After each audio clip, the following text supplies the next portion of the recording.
And we are live with another episode of BS Busters. I don't ask me the number because I don't feel like going back to the numerical system. We just do this once a week. I was about to say, the only time you probably do that is when was in the new year. Yeah, the new year, because I reset it back to 1, but really numerically we're in the maybe 300s by now. Yeah, a lot of BS Busters. Without much ado, I guess I should start by getting everyone to introduce themselves. So who wants to go first? Got the feel good bitches busting more bullshit with the Red Fox. I love it. I love it. Who wants to go next? I guess Salutations, ladies and gentlemen. And this is Joe Ryder. And sorry about that. Okay, and lastly, Dragon. I think, as I always say, back from the pretty far past and into this present. All right.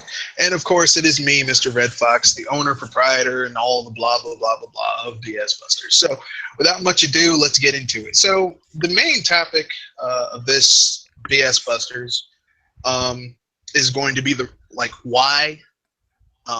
We'll talk about why we think these 8.5 gen consoles of the PS4 Pro and the Xbox Scorpio exist. Why are they coming out with these things? And we'll look at the difference between what their media tagline is versus what we actually think the reason these things are being released. And then we'll go over the gaming news of the week. And then we'll talk about a movie trailer, which I put in the description. So if you guys get a chance, watch it. And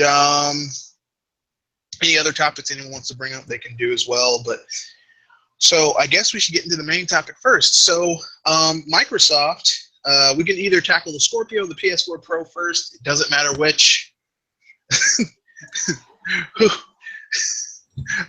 Which one should we analyze first? Well, why not? Let's go Microsoft. Okay, all right. So Microsoft is releasing the Scorpio in less than a year now, or almost less than a year. And they say that the reason they're doing this is twofold: to give a premium gaming experience to consumers and to prep them for 4K, and also to unify their platforms of to create a bridge console between the PC and the home console. Anyone want to? Thoughts? Really? Now, I just really? gave you the official line. So what do you guys think really is going on? Who wants to go first? I guess I'll go first. Seeing as how the Xbox division really hasn't been doing well profitably. Have they really kind of been doing well, like hardware losses and ever? And technically speaking, the only time the Xbox division was ever profitable was one day when Halo 2 launched. That was the only day that the Xbox division has ever made a profit. So every other time it's been losing money for Microsoft. But they could afford to take it because Microsoft's annual revenue generated is more than a lot of small countries' budget for to run everything over a decade. So, Microsoft has a lot of money. They can take the hit, or they could for a long time. But as you were saying, Dragon? Wouldn't the big heads in Microsoft not want to really take these kind of losses for it's been maybe a decade or something? It's been 15 years and it's been losing money for 15 years, except for that one day when Halo 2 dropped for the 360. So, let me put it this way. The loss, okay, let's say you had a job where you made $250,000 a year, okay? and you had a web subscription for a magazine that you rarely read, but you liked the idea of having the subscription, and you paid $5 a month every year for 15 years for it, right? But your salary's $250,000. It's gone up over the years, but like at a certain point, but let's say something happens, and at a certain point, you'd have to say, you know what? I don't read this magazine. Why am I paying $5 a month for it, or $60 a year, like for something that I don't use very often, if at all? Like, I think that might be part of the case. I mean, like the amount of money they've lost on the Xbox division is negligible when you look at how much money they've made overall with their other products. Yeah. I mean, because you have to remember, Microsoft has a stranglehold on the market with Windows and their Office products and their servers. And I mean, Microsoft isn't going bankrupt anytime in my life, in yours, mine, anyone in this. If you put all our lifetimes together, Microsoft still probably wouldn't go bankrupt anytime soon. But it'd probably take an earthquake to get rid of them. I do think the higher ups are like, well, we have this one division that's just wasting money. As I said, it'd probably take an earthquake to get rid of Microsoft at this point. Yeah, I mean that could be the case. Now I don't know, but what were we saying? For me, I say that Microsoft for its gaming division, they're really in the red, and they are trying to show that they're still able to make something. Though with how they're going, it's likely that somebody at the top is going to pull the plug eventually. I think they already pulled the plug. Yeah. Because they got rid of. As far as I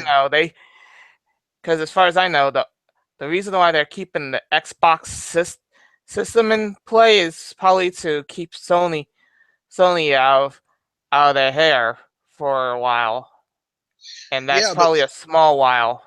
Yeah, but Sony can't afford to.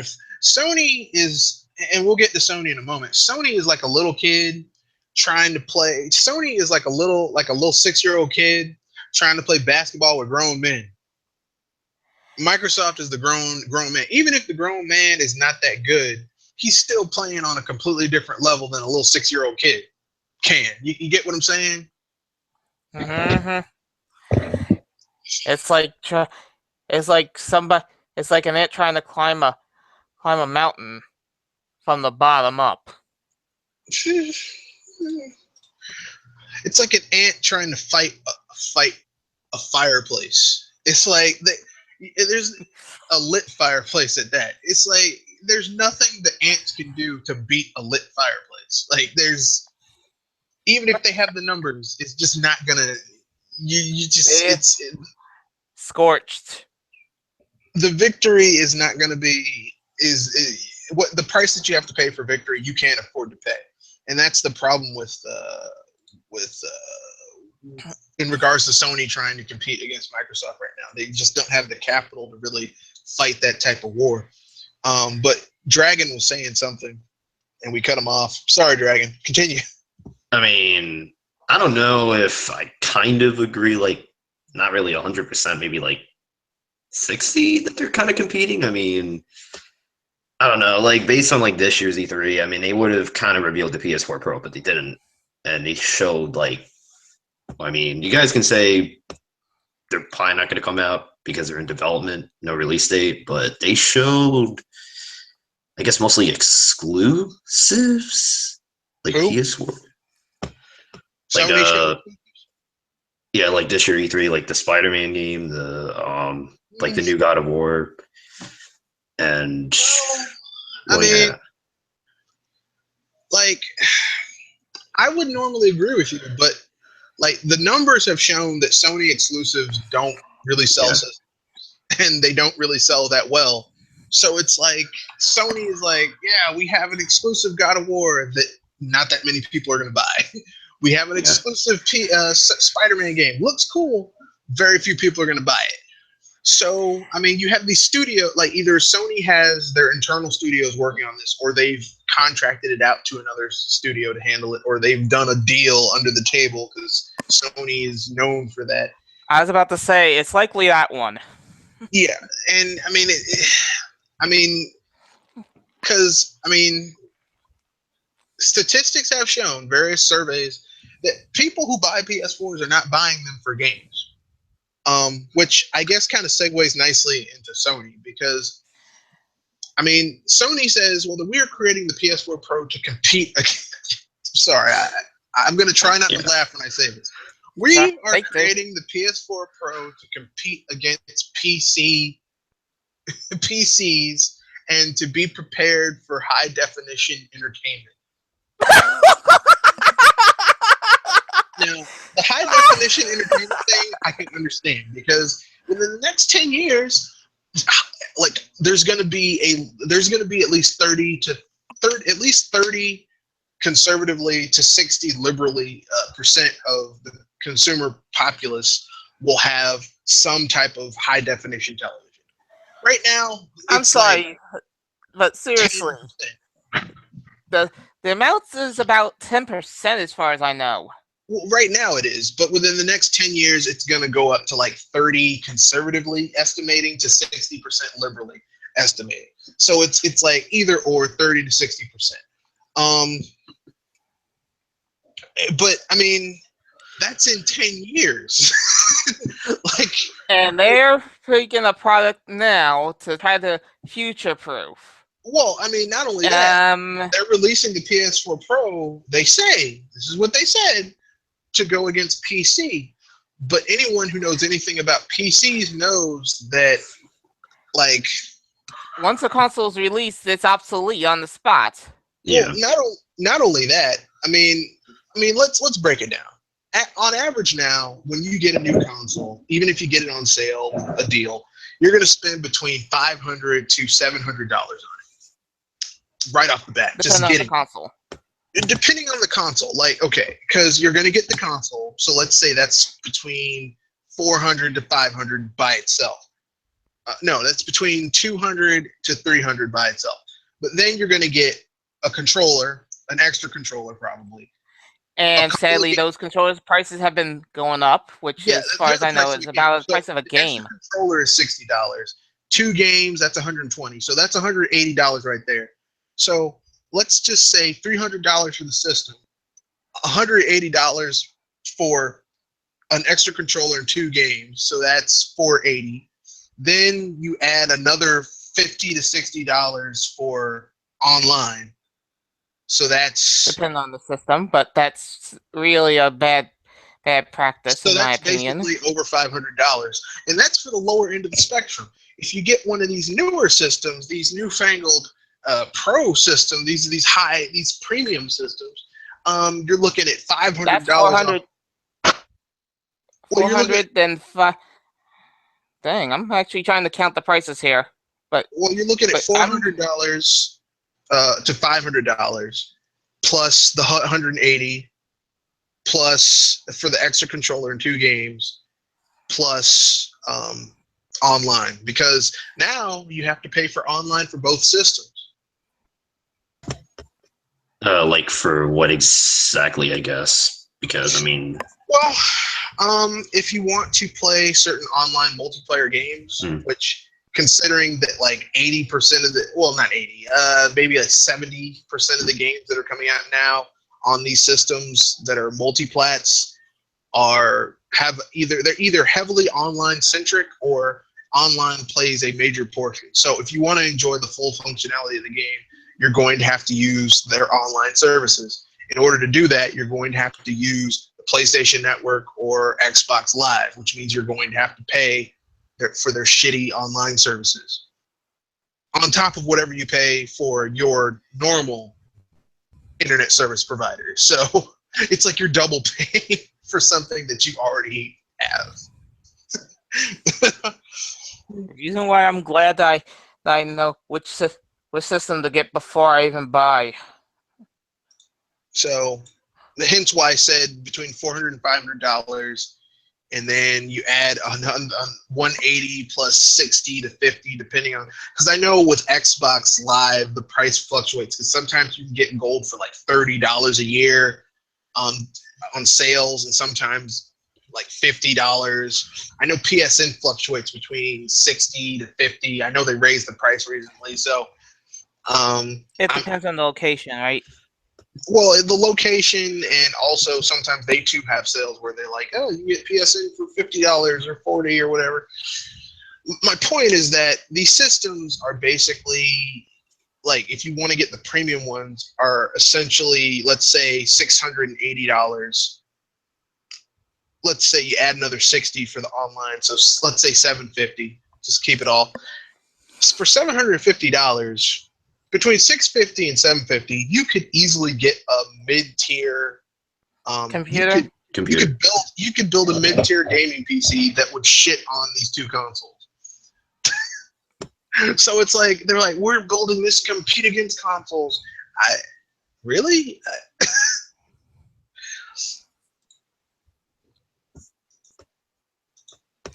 I mean, it's kind of conflicting. I mean, really, and pretty controversial topic. I mean, I'm trying to see the, I guess, positives with this, and it's just more like.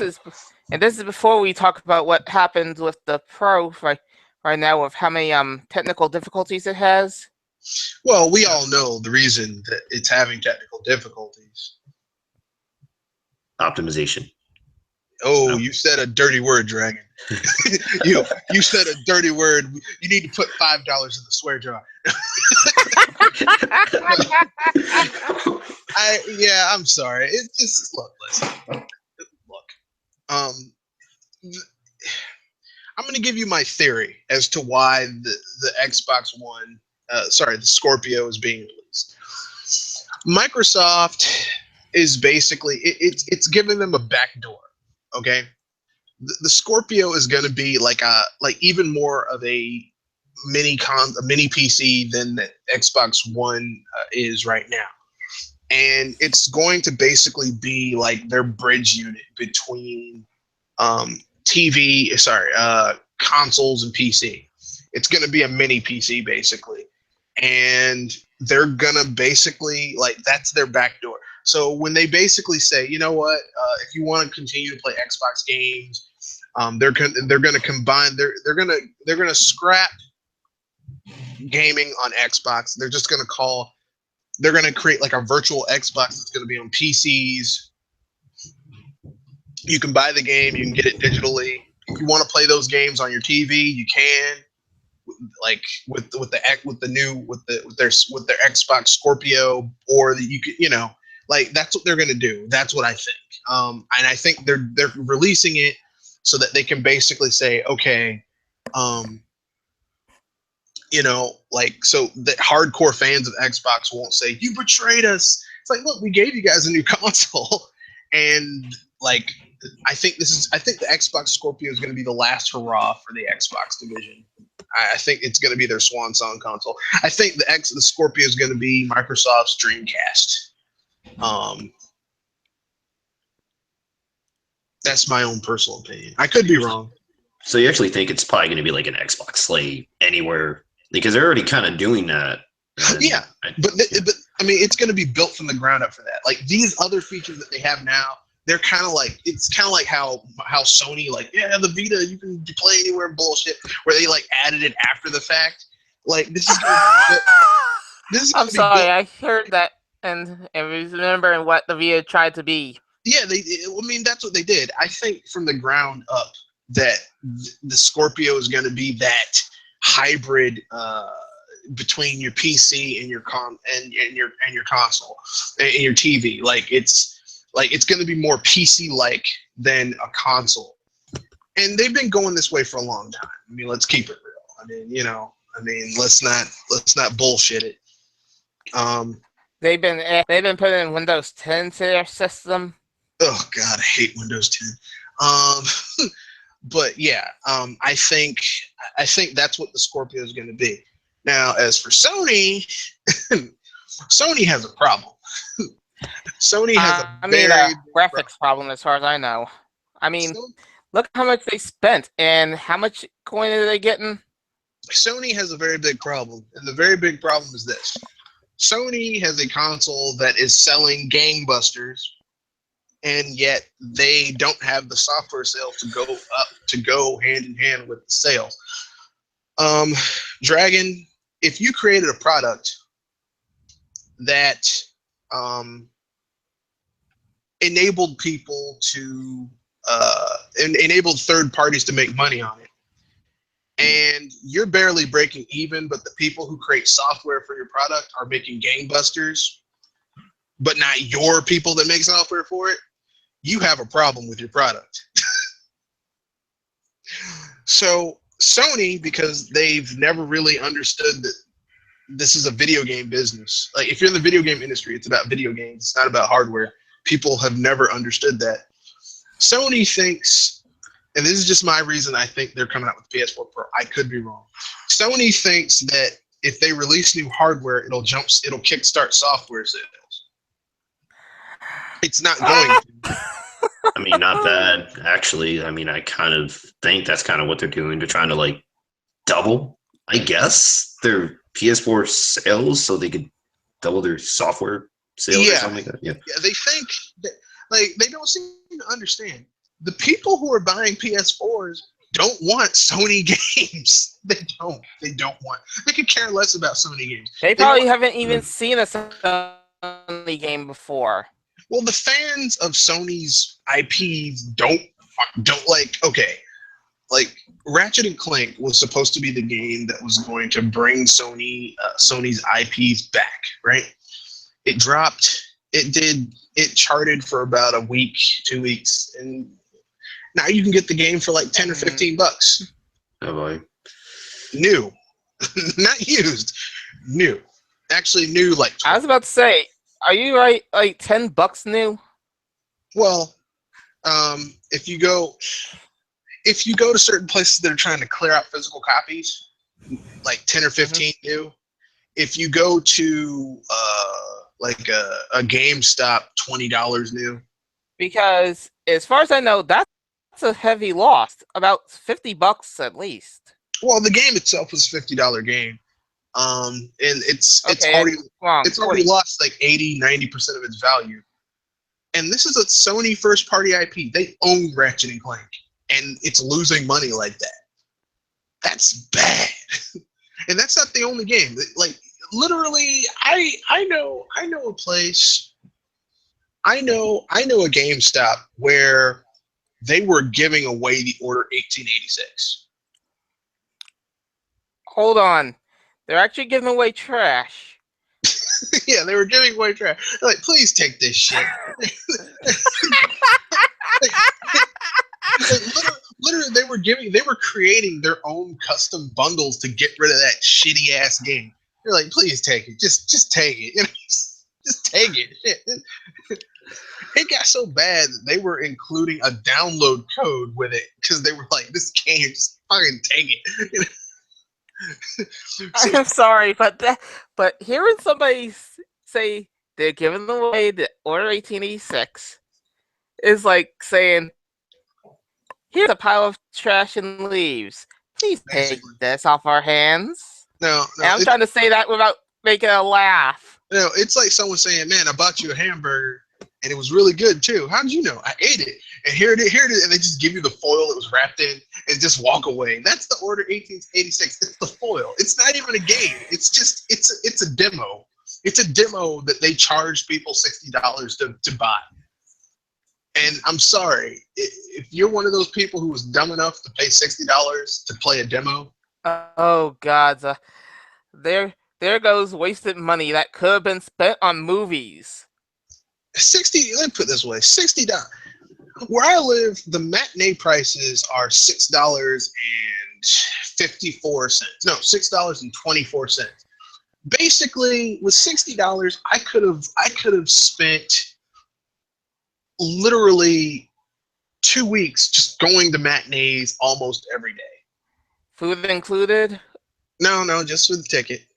And you never eat food at the movie theater. It's inflated 300, 400, 500%.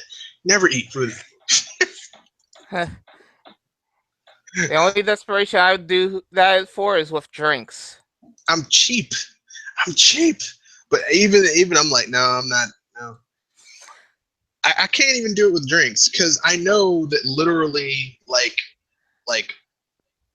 a neighborhood away. Because where my movie theater is, where I watch a lot of my movies, like they divide the different sections of the mall into neighborhoods. A neighborhood away, I could literally get the same size soda as I would get at the movie theater for like $1.99. The movie theater is selling it for $8.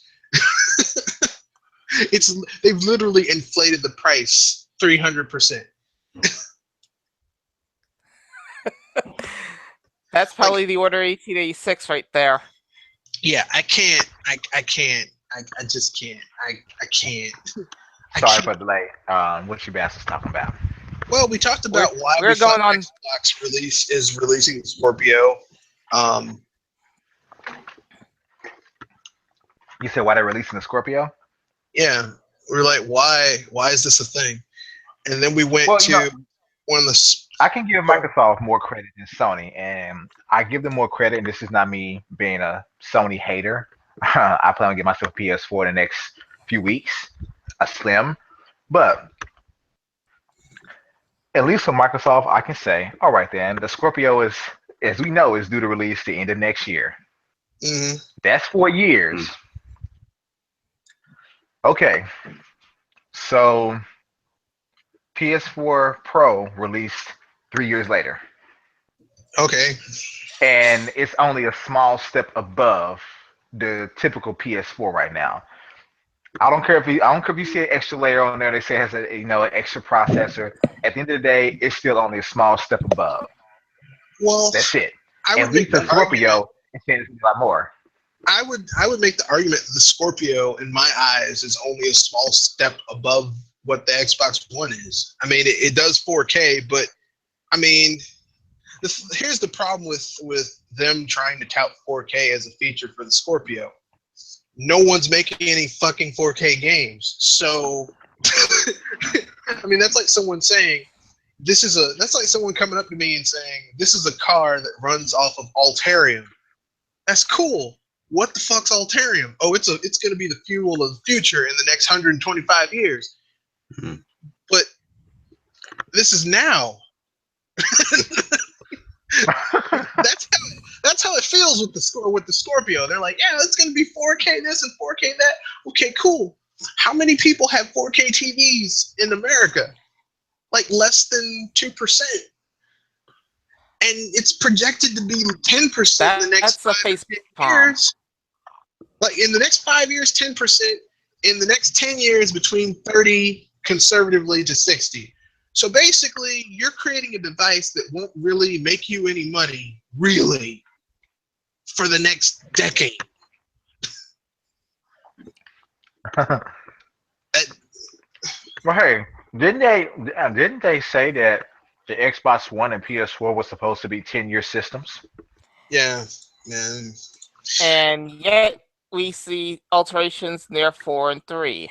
Let me put this way: the only 10-year system I could see running for 10 years is maybe the 3DS. Yeah, it might actually. Now thinking about it, yeah, like.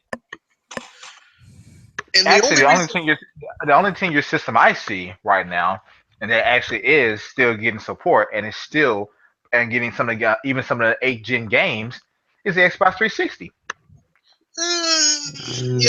Yeah. It dropped. Hey, keep in mind, it dropped in 2005. Yeah, and it's still getting even games today.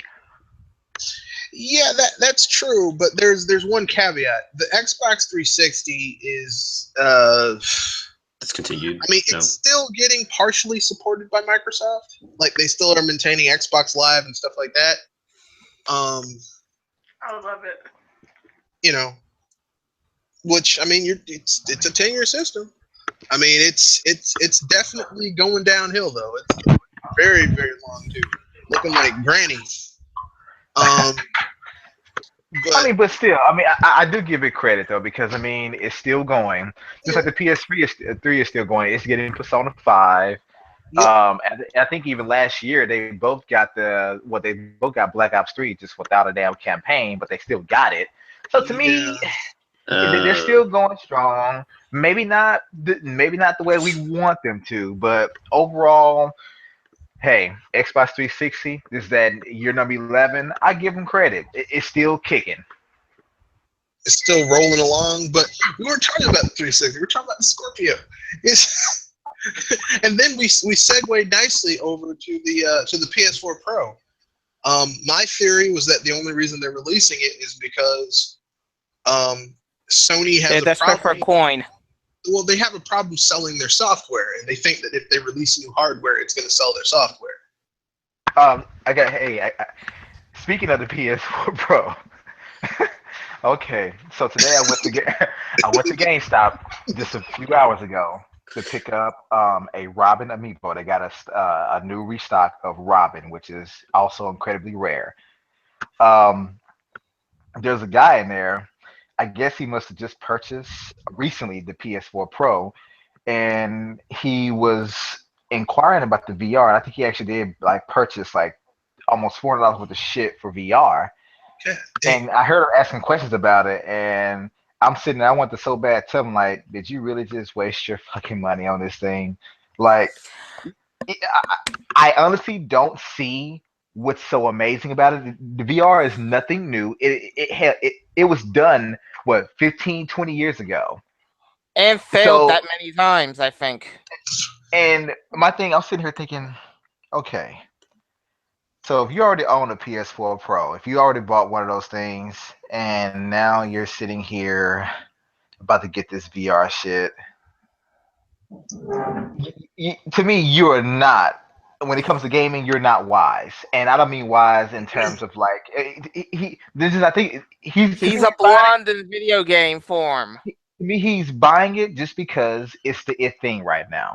Well, I would tell you this: I went to Best Buy also today, and I seen a mountain of PS4 Pros. I don't see, and I don't work there, but it just didn't seem like to me they were moving out the shed. When I say I saw a mountain, there was a mountain of them out on the floor. When I went to the store pickup, there was a mountain. It was a huge, 3 or 4 stacks of them on top of the store pickup. I'm thinking I don't think these things are selling. I really don't. Well, I mean, Sony should have known that they weren't going to sell that well. I mean, because here's the thing. Sony, it just, according to my theory, Sony is releasing the PS4 Pro to boost software sales. And they've and I hate to go, let's go back to the book of Nintendo. Okay. This is our first shot at Nintendo at this podcast, folks. The masters of selling first-party software, which is where the money is. If you're a video game, if you're first-party video game console manufacturer, the money is in first-party game sales. Nintendo is going to have a very happy year this year, not because Zelda is dropping or anything, but because a game came out yesterday or the day before yesterday, and it's going to sell gangbusters. Why? Because it's an established IP that's always sells gangbusters. Evergreen.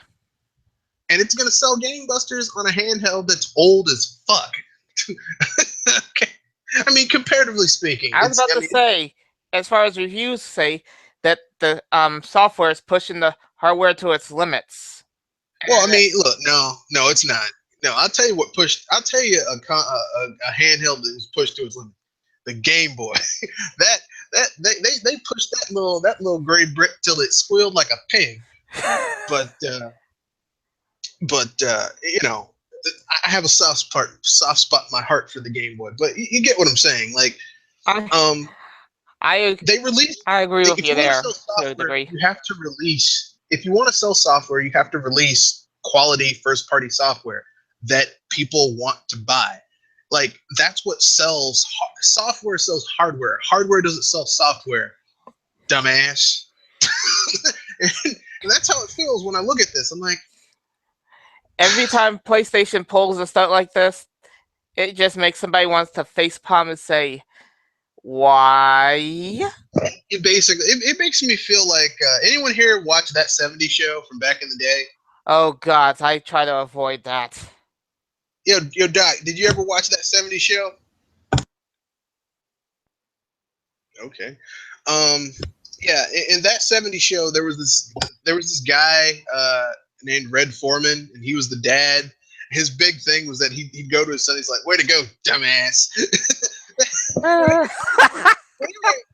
Sony does something like this, I just channel Red Foreman like, You "Way to just go, want to say that dumbass." to Sony every time they pull something like this off, right? What are you doing, dumbass? That's how I feel whenever I see this. I'm like, come on, man. I mean, and here's the Seriously? thing. Look, listen. I run a small business. I don't run a huge business like Sony, a media conglomerate. But the things they do, I'm like this is the equivalent of what Sony has done. Okay, I want to sell more drinks that have vodka in them versus drinks that have more expensive liquors like bourbon, whiskey, cognac. So instead of me coming out with more vodka-based drinks, which is essentially the software in one of my theories, I basically build an entirely new spot.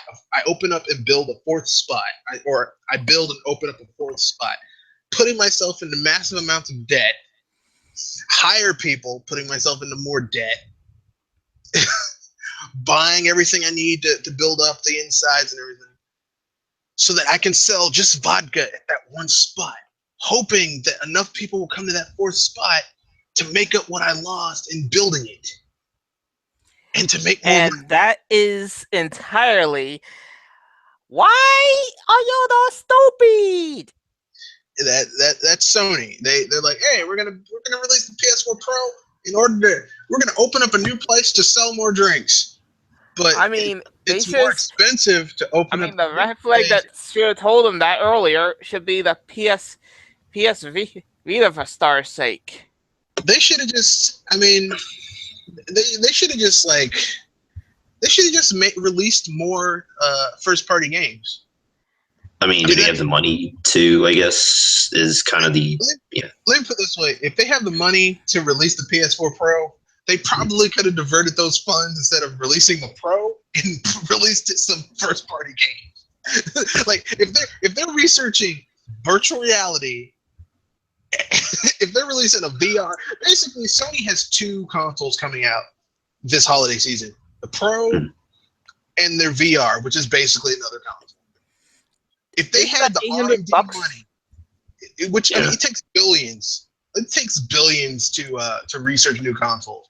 If they had that money for new consoles, they could have not done that and put that into new games for the PS4 for the PS4.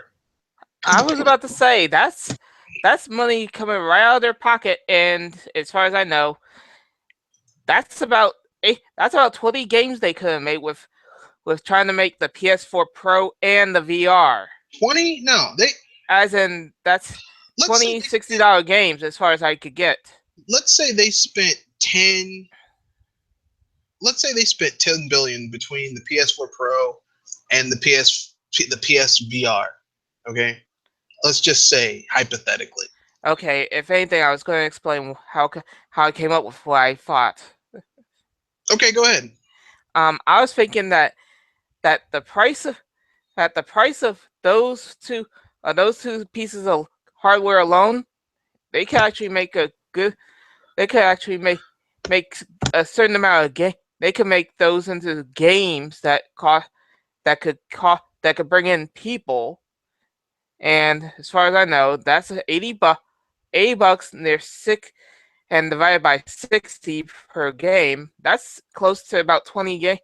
That's close to 20 games for making two hardware pieces. Fair enough. I was gonna say that hypothetically, maybe they spent 10 billion for both of these projects, 5 billion apiece. Maybe they could have made, even if they had made like a whole bunch of games, making them $200 million, which is definitely AAA each. They could have had tons of first party games for the PS4, and it probably would be making them money right now because they would have had first party games for the system. But instead, they're doing all this hardware, which is counterintuitive and trying to make money because there's no guarantee that the hardware is going to make back what they spent to develop it. Yeah, that's what I was saying. That's what I was thinking, that with that for the price of selling those two pieces of hardware, they could have made at least near 20 software games that are first party and that could give them back money that faster than what those two systems could have ever made them. Yeah. I mean, even if they weren't all AAA, even if maybe there were like 5 AAA games and then the rest were divided between indie level to, double A. Yeah, I was bracing on the fact that they put it on all AAA ideas, which is a bit of a stretch. I mean, if you owned a PS4 and instead of coming out with this shit, Sony actually came out with some solid first-party titles, I think it would be the system to have, but it really isn't right now because Sony put that money developing PSVR Pro. and they're having to pay, and they have a lot of third parties to give money to for some of that stuff. Yeah, well, Sony does make a lot of deals. I'll just leave it at that.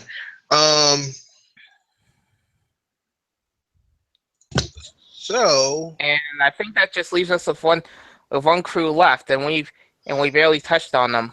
Well, okay, fine then. We'll go in the back and hit the old dog. Why is Nintendo releasing the Switch?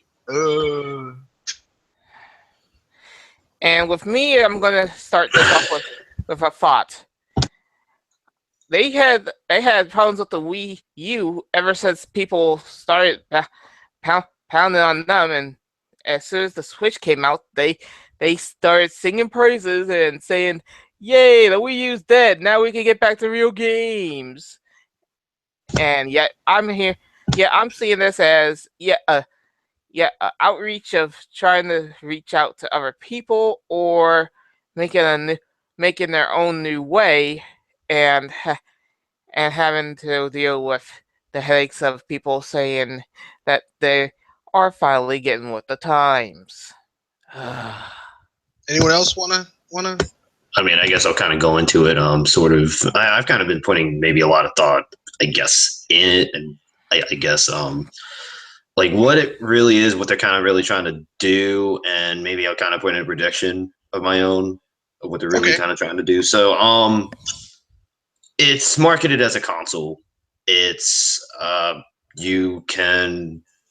it's a handheld in a sense where you can play those console games pretty much like handheld kind of way where you can just play it anywhere. And it's not really a handheld because I don't think they really marketed this thing to be like, well, once again, not really a handheld. So like kind of expecting like handheld like type of games that we expect on like the 3DS might not really be what they're focusing on. And I mean, especially with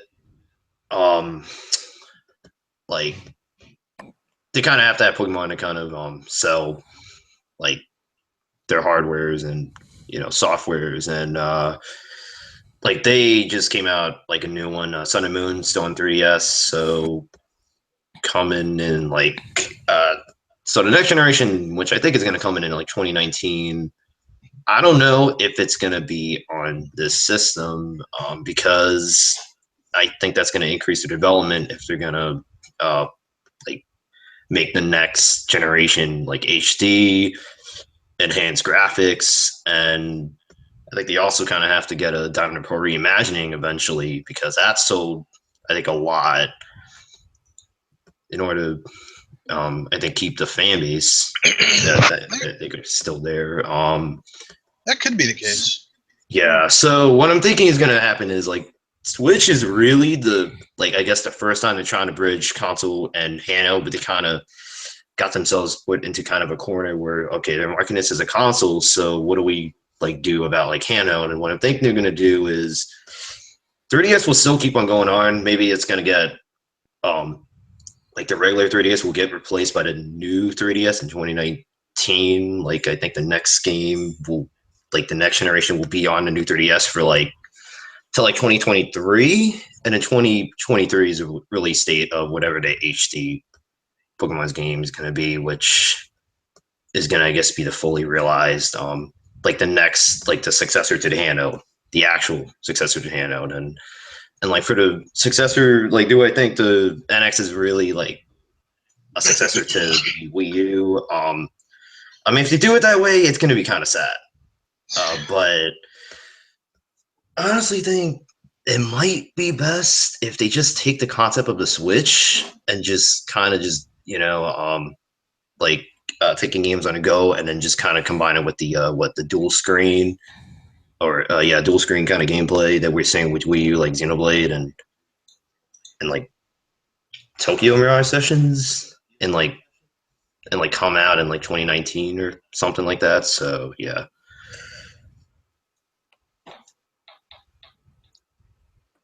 And that's pretty much about it.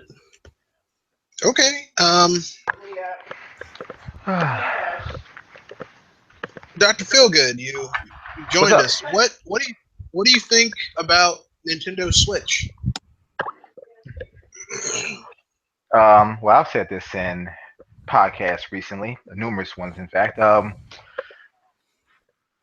even made memes about it. The Switch is a fully realized Wii U, repackaged, rebranded, and resold to the hater public that has now all of a sudden come to accept the new Wii U. That's all it is.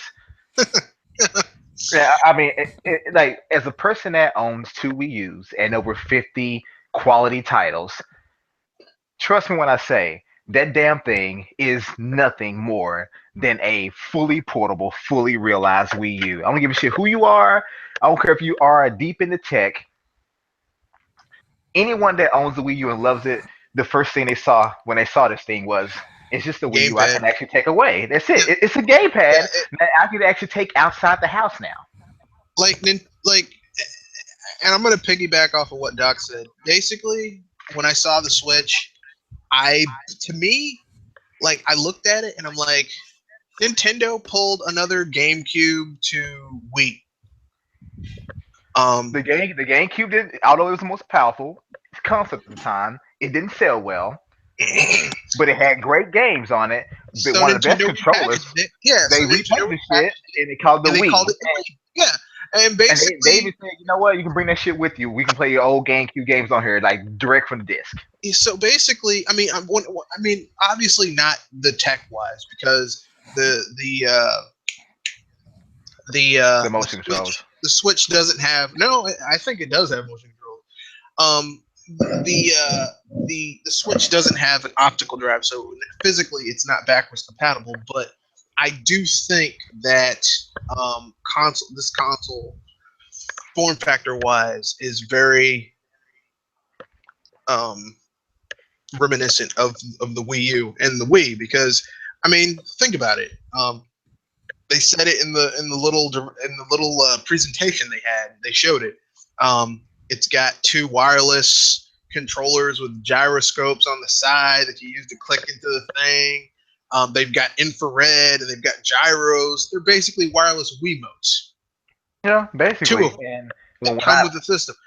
and You've when got the thing.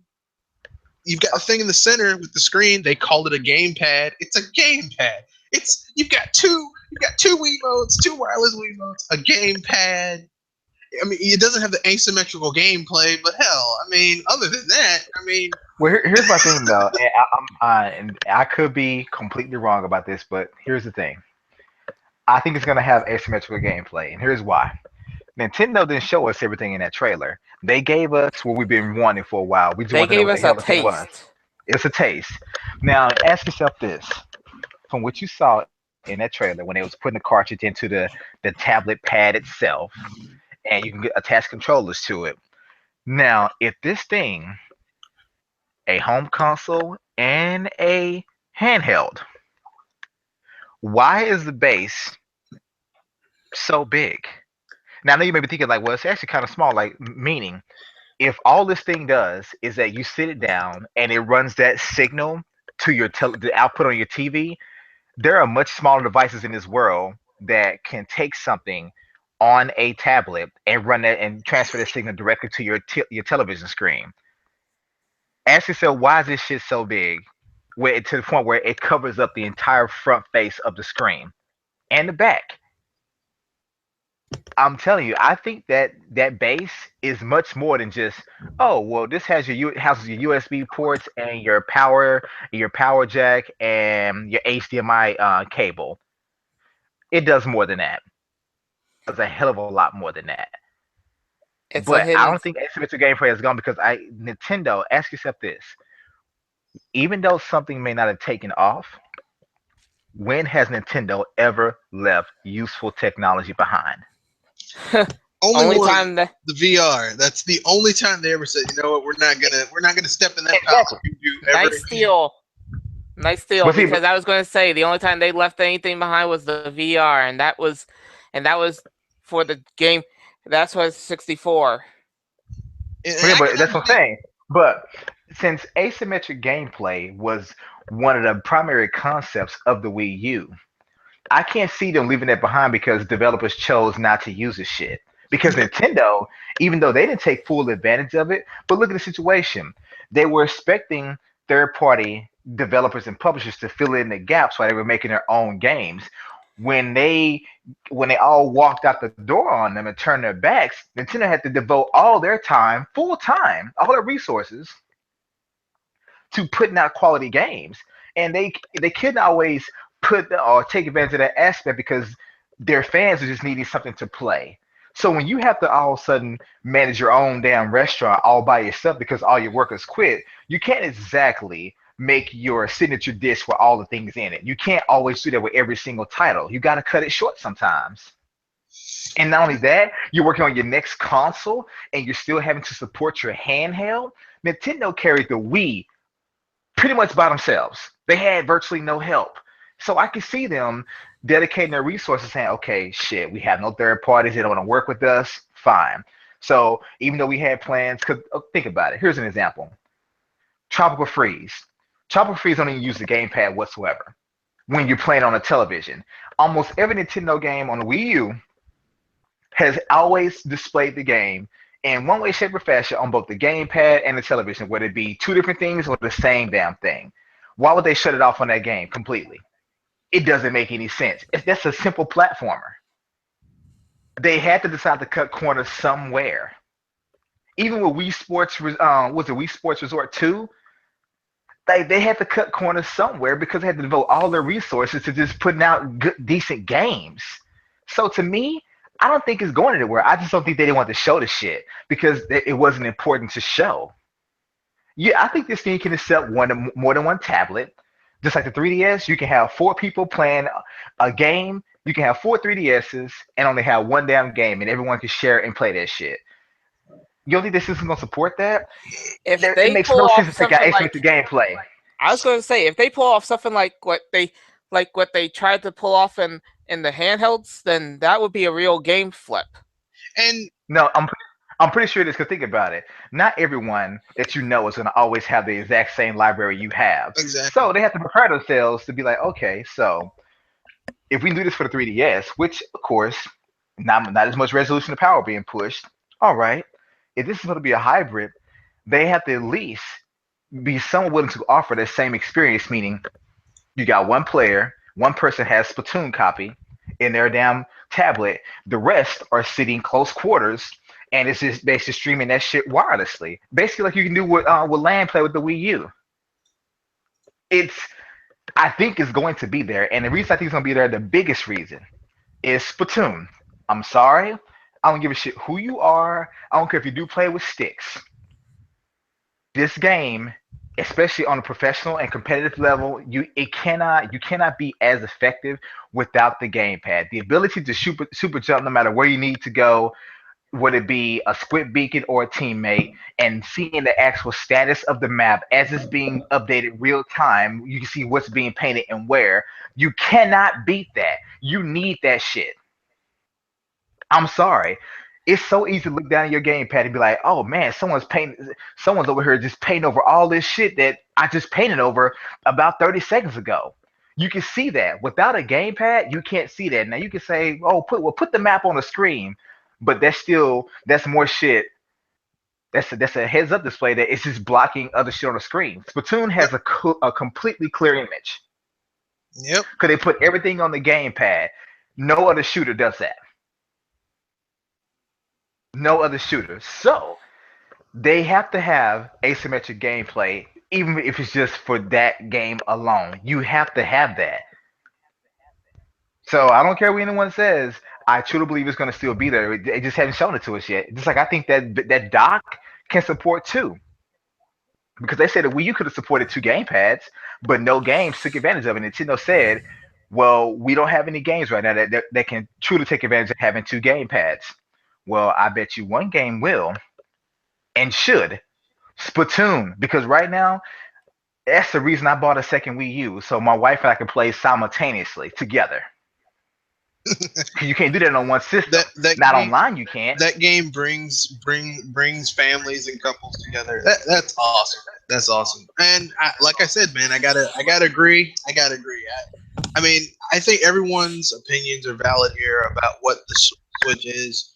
I'm gonna back off on the Switch so we can get to the other topic. I wasn't gonna do topics, but I mean, there hasn't been much news that came out this week except Pokemon came out. I mean, even though I have the game, I haven't played it yet. Well, I do have a negative topic. It's actually kind of funny. I'm just trolling, of course, but y'all heard about that broken ass Dishonored 2? Oh yeah. It's Bethesda. I mean, like at this point, it's like if here's what's news. Bethesda releases a game and it isn't broken. That would be shocking. What? It's not broken? Surely the world is ending. Armageddon. Let me go see if the rapture has come. The world has ended. I mean, it's Bethesda. I mean, what? Like, look, obviously, this game was not optimized for anything because it's broken on the Xbox One. It's broken on the PS4. It's broken on PC. It's broken everywhere. It's just to the extent on PC it's broken the most, but you can do things to tweak that. On PS4 and Xbox One, if it's broke, you just SOL. Just got to go back and restart to a certain point, and that's it. But I mean, it's Bethesda. What do you expect? You know, that's like someone saying, "Man, that snake bit me." It's a snake. That's what it does. Shut up, man. And water is wet. Like people get mad. I can't believe that water is wet. Shut up. Let's see. Water is wet. The sun is shining, and oh yeah, Bethesda games are broken. That syrup was sticky. Yeah, syrup is sticky. You know, Bethesda games are buggy, and people give them a pass. Salty. I don't know why. I mean, look, and here's the thing. I'm saying this as someone who actually likes Bethesda games. I like the Elder Scrolls. I've been with the Elder Scrolls since it first started. Think about that. I've been playing these games since I was a little kid. I love them, but they're broken pieces of shit.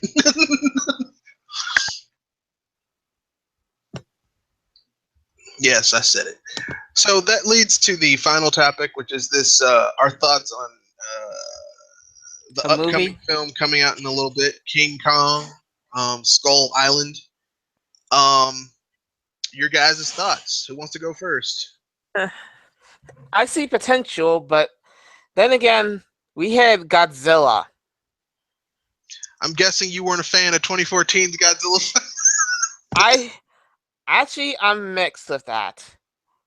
Let me guess. You liked the 20 minutes of Godzilla you got in the film, but you hated that you had to go through 130 for an hour and 30 minutes of not seeing Godzilla or seeing flashes of Godzilla to get to the 20 minutes of Godzilla you got. To be honest with you, it was somewhat good, but dang nabbit, the plot was so was so paper thin that you probably could put a dime on it and it breaks. That's valid. Who wants to go next? I at least have a better point than some of the people that complain that it doesn't have enough Godzilla. I think both arguments are valid. I think they could have fixed the 2014 Godzilla by just tweaking a few things. I think they should have killed off the son and his wife. I forgot his name. I'm gonna call him Kick-Ass. Kick-Ass and the Olsen sister, who's not a twin. If they had killed those two off during the monster attacks and kept Bryan Cranston alive, it would have been interesting to see him as a scientist. As a scientist, he's got to raise his grandson because he's the only living relative left. But like, he's also got this vendetta against these giant monsters, and he's like going to use science to find out what's going on. That would have been awesome. Instead, we had some shit with like Kick-Ass and paper thin. Yeah, the plot was not very good. No. Even Bryan Cranston and Ken Watanabe with his "let them fight" couldn't save that paper thin plot. We're gonna nuke these monsters. They fucking eat radiation. Why would you nuke them? Ladies and gentlemen, dumbest person in the movie world. Dummy. I just who wants to go next? Dr. Dragon? I mean, I guess I'll kind of go. I have not watched King Kong films, really. I'm kind of, I guess, new to this sort of thing, but I did watch a trailer, and I mean, it looked pretty good for a film that is going to premiere in the movie theaters. The time period looks classic, like it's going to be in the 60s or something. That's what I've been seeing. I'm just more of a guy that kind of just watches shows or series that are have great characters, a great story, and a defined setting. And this might not be my cup of tea, so just Okay, all right, Doctor. Want to hear my opinion on the King Kong trailer? Go ahead. Yes. Actually, I've only saw about a good half of it, and that was just about maybe 2 hours ago.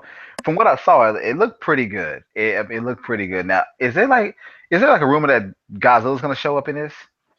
Well, Warner Brothers is essentially trying to build a cinematic universe a la Marvel, where they're going to do this film, and then they're going to eventually have Godzilla and King Kong meet up and fight, or maybe team up and fight an even bigger monster down the line. Whatever.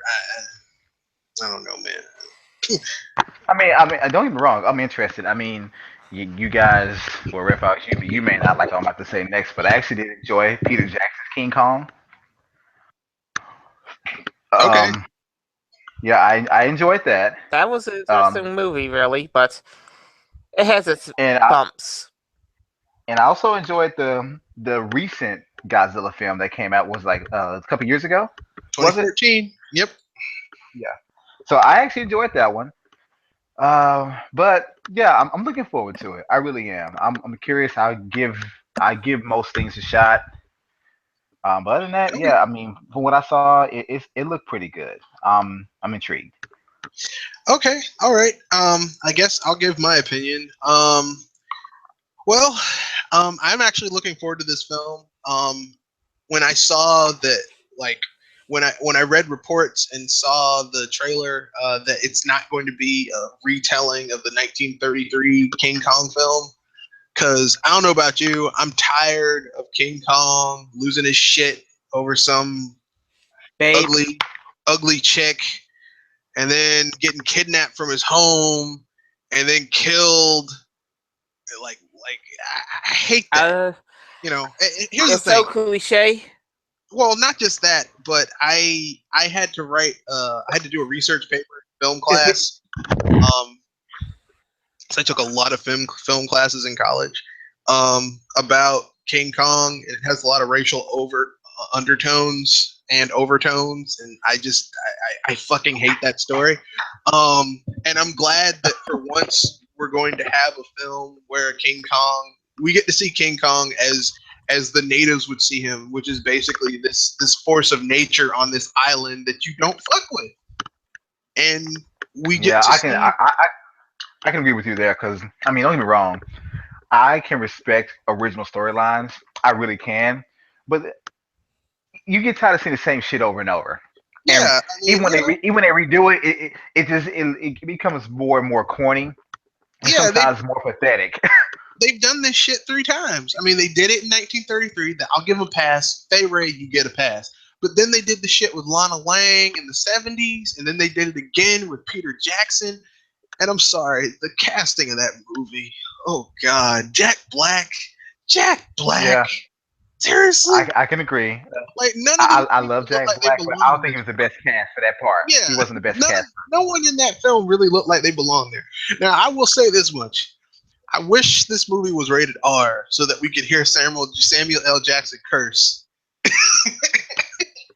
And you know what? And you know what? I would say this. I'm still gonna go see it, Yeah. but I hate when they do shit like this.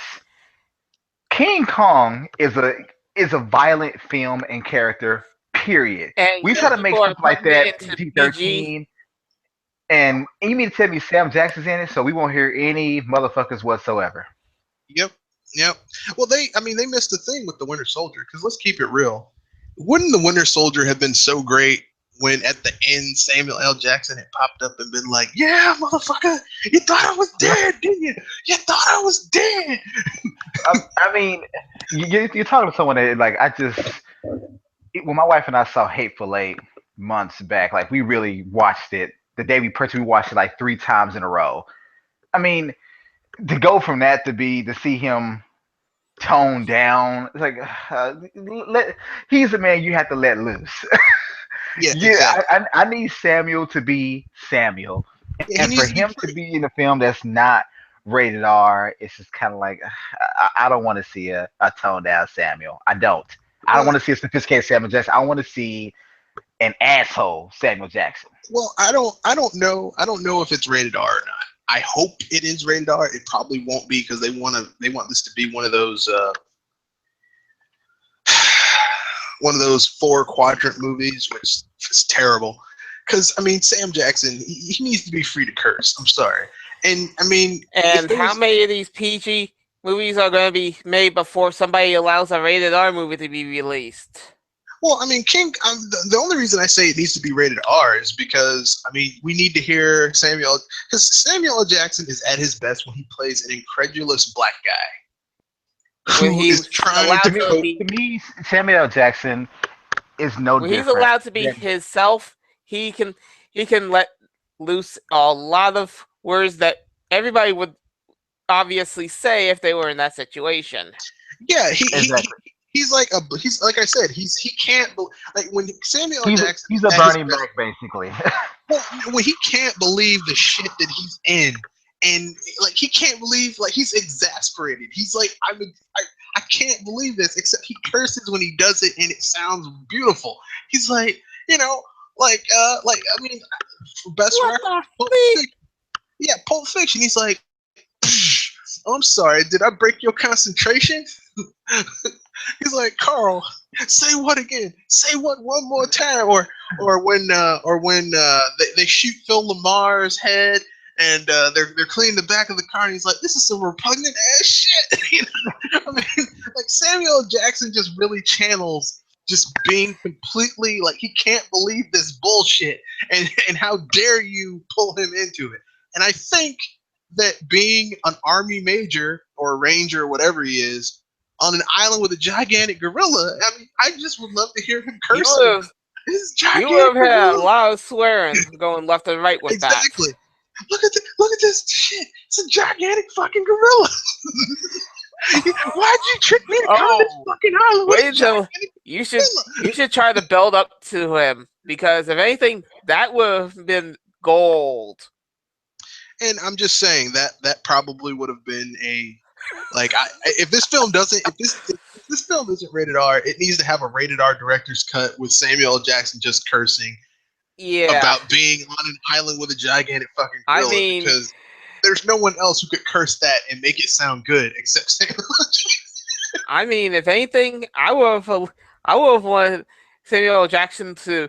I would have wondered if Samuel L. Jackson could do his take on a character in Jurassic Park.